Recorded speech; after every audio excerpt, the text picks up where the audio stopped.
So hello guys, welcome sa aking video. So yan i-discuss ko kung paano i-integrate yung ganitong formula. So simulan natin.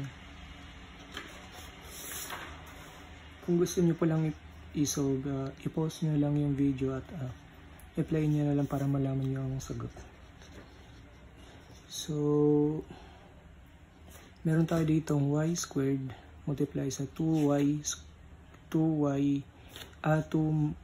minus y squared raised to 2 dy. So kung napapansin nyo dito, pwede natin itong i-expand. So y squared 2 multiply sa 2 is 4, and then minus 2 multiply sa negative y squared,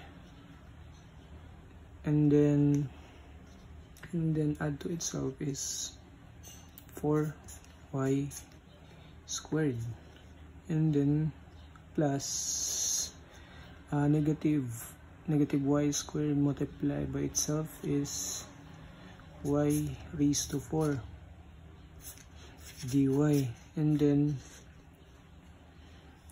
pwede na natin itong i-multiply itong y squared sa dito, and then magiging 4y squared multiply sa negative 4y squared ay magiging negative 4y raised to 4 plus y squared multiply sa y raised to 4 ay magiging y 6 raised to 6 dy, and then pwede na natin ma-integrate. So 4y squared dy minus 4y raised to 4 dy plus y raised to 6 dy,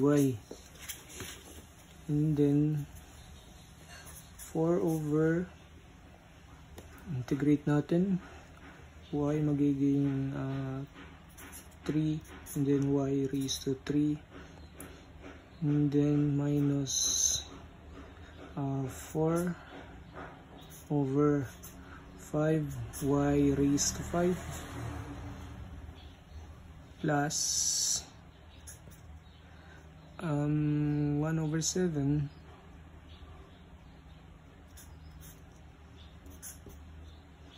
y raised to 7 plus c.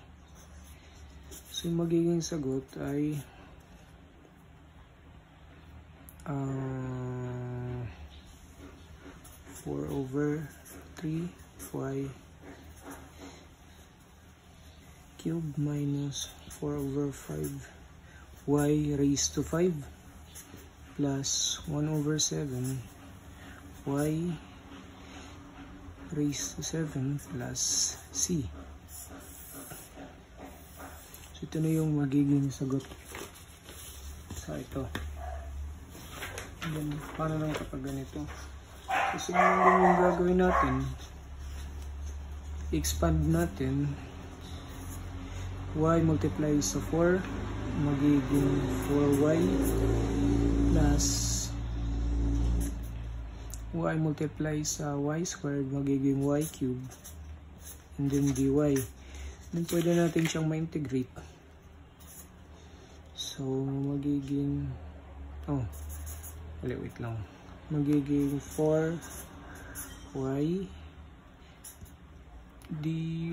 may dy pa dito, and then plus sa integration of y cubed dy, and then integrate na natin, magiging 4 over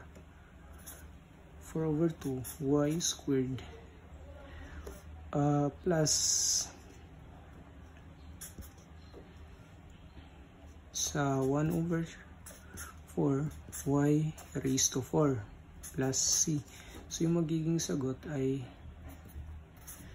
2y squared plus 1 over 4 y raised to 4 plus c. So, ano yung magiging sagot? Thank you.